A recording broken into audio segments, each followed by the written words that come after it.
he shouted, his voice cutting through the air like a knife. "I will never marry you." 1 year later, standing in a hospital hallway, Jason Bennett broke down in tears at the sight of the twin daughters he had once refused to acknowledge. Alexa Walsh had never imagined her life unraveling in such a cruel, humiliating way, an experience that would scar her soul forever. She had rehearsed the moment countless times in her mind, standing tall, calm and strong, prepared for surprise or even discomfort. But nothing had prepared her for the cold, merciless response she actually received.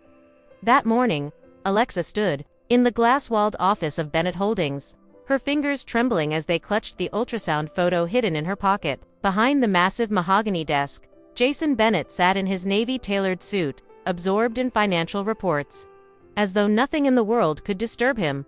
Her heart pounded as she cleared her throat. "Jason," she began, her voice faltering, "I'm pregnant." The words landed like thunder, shattering the stillness of the room. Jason didn't look up right away. When he finally did, his piercing blue eyes met hers, but there was no joy, no warmth, only cold calculation. After a long silence, he leaned back in his chair, folded his hands, and said, almost carelessly, "I will never marry you." That was it? No questions, no concern, no hesitation. Just finality. Alexa felt the breath leave her chest. The man she thought she knew, the one who had whispered promises of love stronger than any deal or title, was gone. Or perhaps, she realized, he had never existed at all. Jason didn't ask whose child it was. He didn't ask how far along. He didn't ask if she was okay. He simply stood, adjusted the cuffs of his jacket, and said flatly, "This conversation is over." Alexa wanted to scream, to demand answers, to beg for acknowledgement. But something deeper than pride stopped her. She simply nodded, turned on her heel, and walked out with her back straight and her fists clenched tight. In the elevator, tears blurred her vision, but her face remained composed. She knew, in that moment, that she was utterly alone. And yet, she also knew she would endure, not for him, not for herself, but for the fragile life growing within her. The days that followed blurred together in silence, rain, and heartbreak. Alexa packed her things and disappeared from the city without a word. Her apartment lease was under Jason's company, and she could not spend another night in a place that had once felt like home but now reeked of betrayal. She returned to her small hometown 2 hours away, a quiet refuge she hadn't seen in years. She rented a modest one-bedroom apartment above a dusty old bookstore and began piecing her life together. By day, she worked remotely on freelance design projects. By night, she fought waves of morning sickness and exhaustion alone.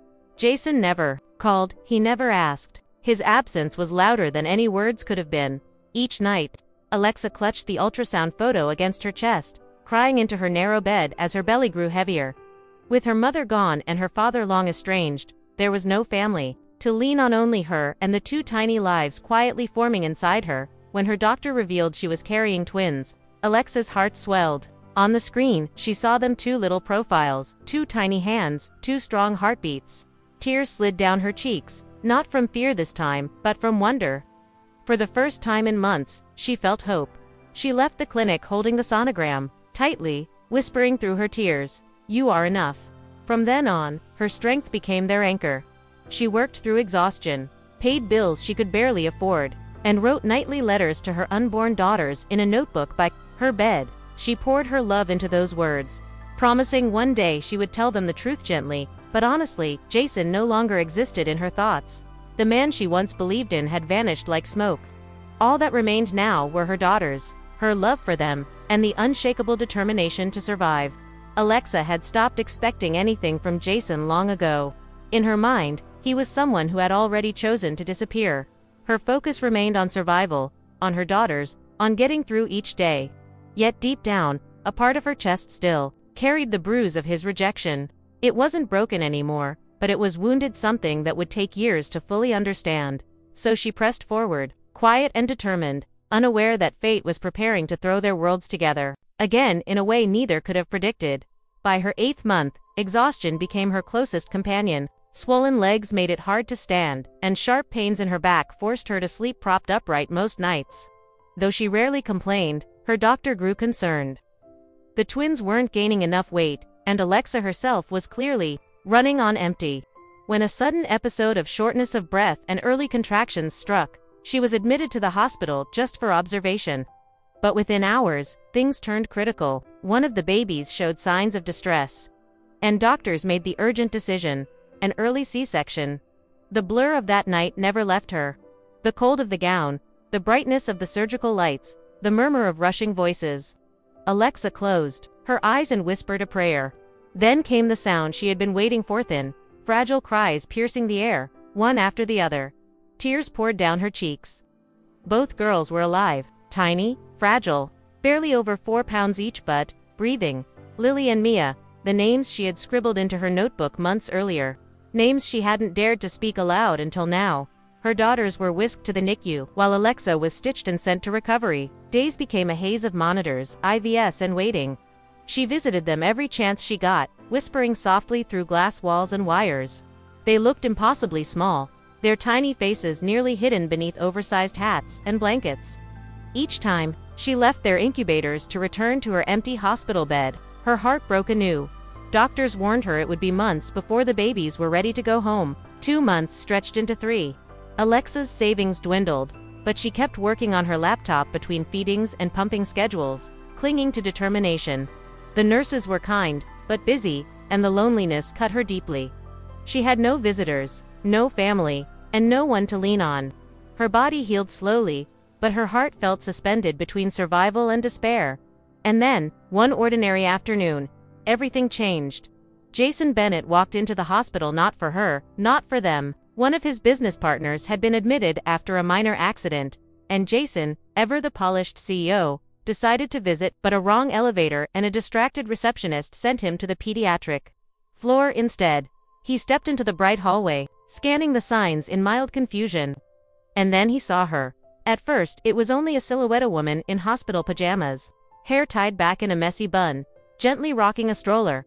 But something about her posture made him pause. She turned slightly, and the light hit her face. It was Alexa. Jason froze.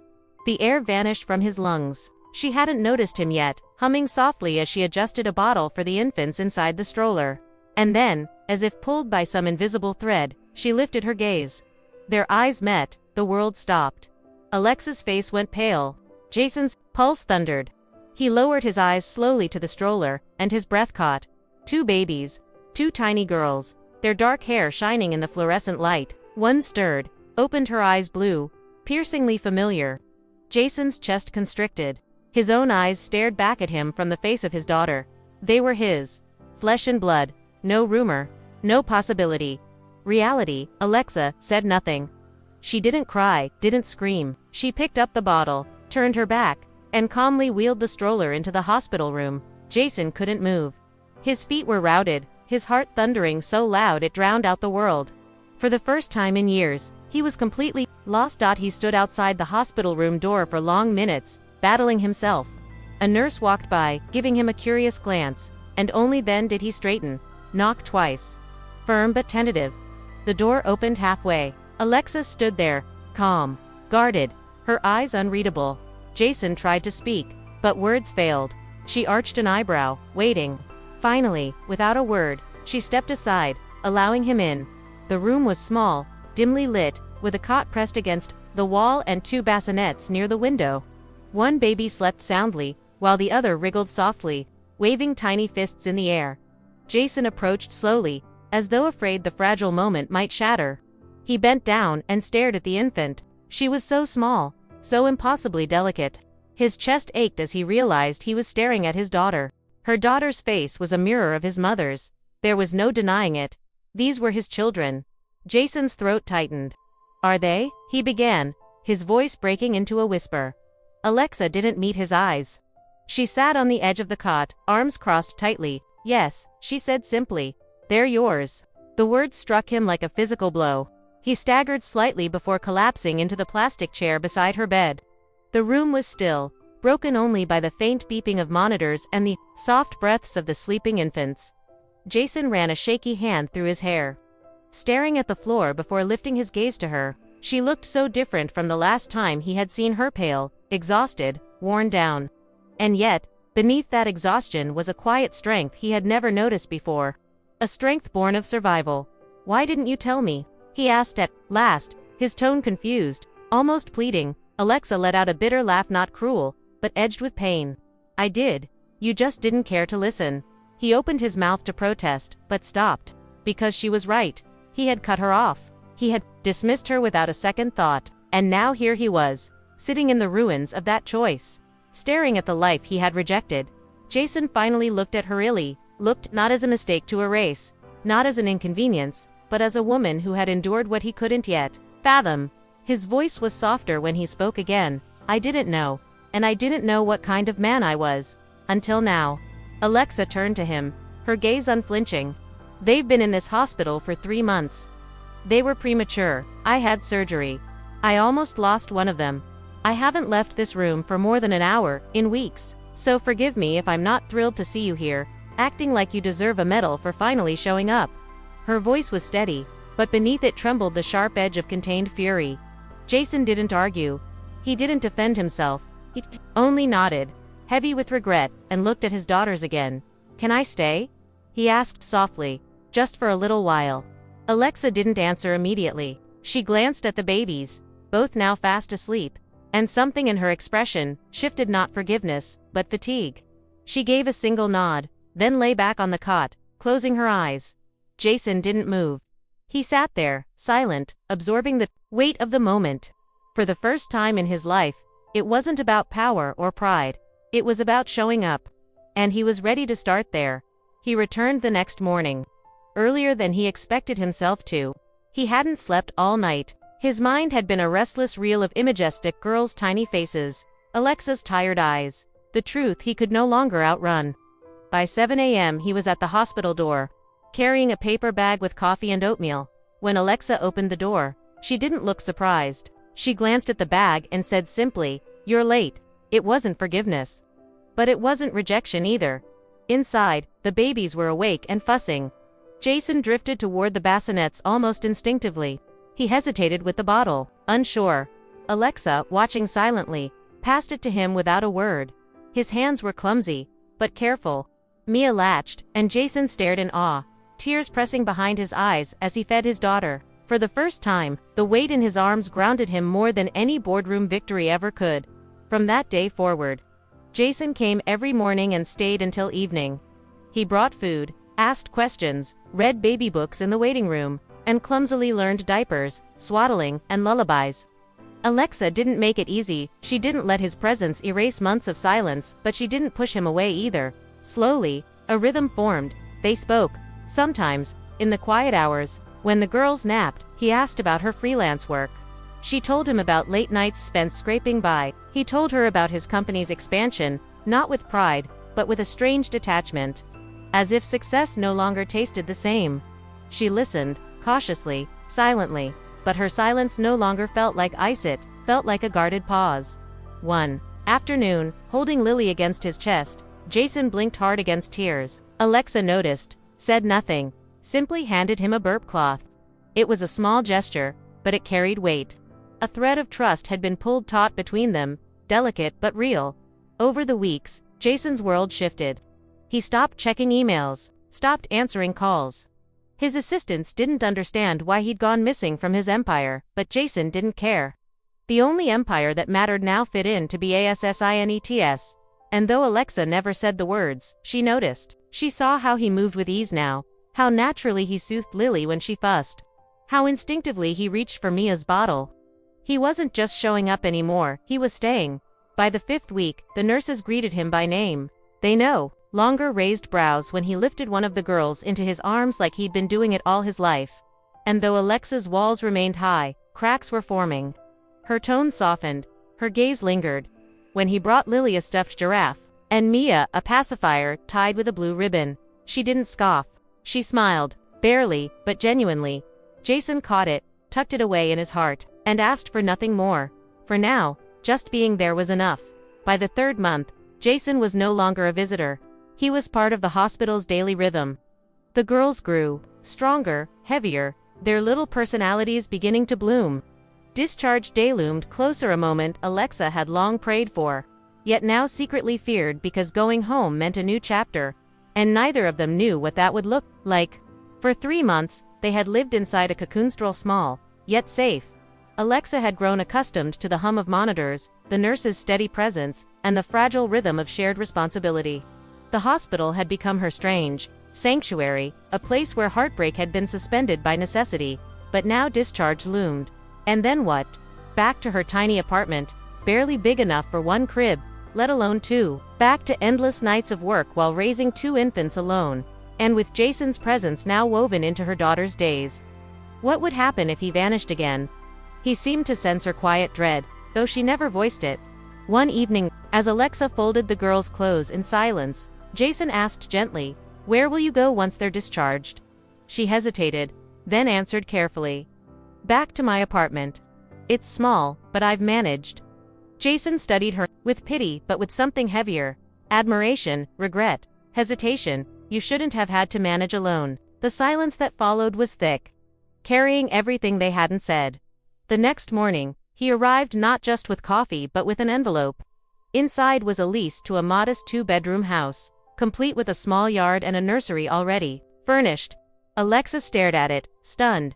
"I don't want you to think this is some grand gesture," he said softly. "You don't owe me anything. This is just a safer place for them." Her pride urged her to refuse, but then her eyes drifted to Mia, trying to roll over, and Lily, strong enough now to cry for what she wanted. Pride wasn't more important than their well-being. Still, Alexa's voice was steady. "You're not buying us." Jason nodded. "I know. That's not what this is." That evening, as the baby slept, Alexa stood by the window, arms folded, watching the streetlights flicker. Jason sat quietly on the couch, a book in hand, his presence steady but unintrusive. "Why did you really come back that day?" she asked suddenly. He closed the book slowly. "Because I got lost on the wrong floor. And then I saw you. I realized everything I'd been chasing meant nothing compared to what I'd thrown away." His honesty stunned her, not the words, but the way he said them. Quiet, plain, true. She didn't respond, but she didn't turn away either. When she finally sat, she chose the seat beside him. The gap between them was still wide, but not as wide as before. A week later, the doctors gave the word. Lily and Mia were ready to go home. Jason was there when the announcement came. Alexa saw him blink back tears as discharge papers were signed, car seats buckled, tiny clothes chosen. Jason carried the bags. Alexa carried Mia. A nurse carried Lily. For the first time in months, they stepped outside into the evening air. Jason didn't ask to ride with them. He followed in his own car, carrying the bags into her cramped apartment, then lingered in the doorway, unsure. Alexa hesitated, then stepped aside. It was still small, still hers. But maybe it didn't have to be hers alone anymore. The first days home were harder than Alexa imagined. Nights blurred into days, cries bled into exhaustion, and the silence of the apartment became overwhelming. Jason never asked to stay, but the morning after discharge, he appeared at her door with groceries. He stocked her fridge, brewed coffee, made oatmeal, and simply said, "Sit, eat, I'll change them when they wake." That became their rhythm. He showed up each morning, left late in the evening, never demanding space, but always filling it. He cooked, cleaned, held the girls so Alexa could rest, and stayed awake through nights when fevers or colic stole their sleep. She waited for him to disappear. He never did. 2 weeks later, she caught him sitting cross-legged on the living room floor, both girls in his lap, reading a picture book in silly voices.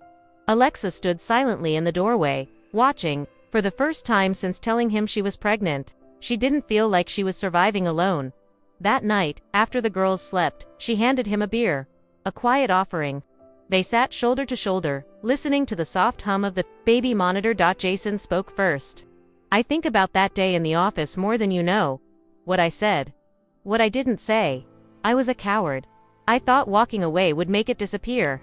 Alexa stared ahead, her grip tightening on her mug. "I didn't need perfect," she whispered. "I just needed you to care." His voice cracked. "I didn't then, but I do now." She studied him, not ready to release all the hurt, but too tired to carry it alone. "This isn't about us. It's about them. I can't let them trust someone who won't stay."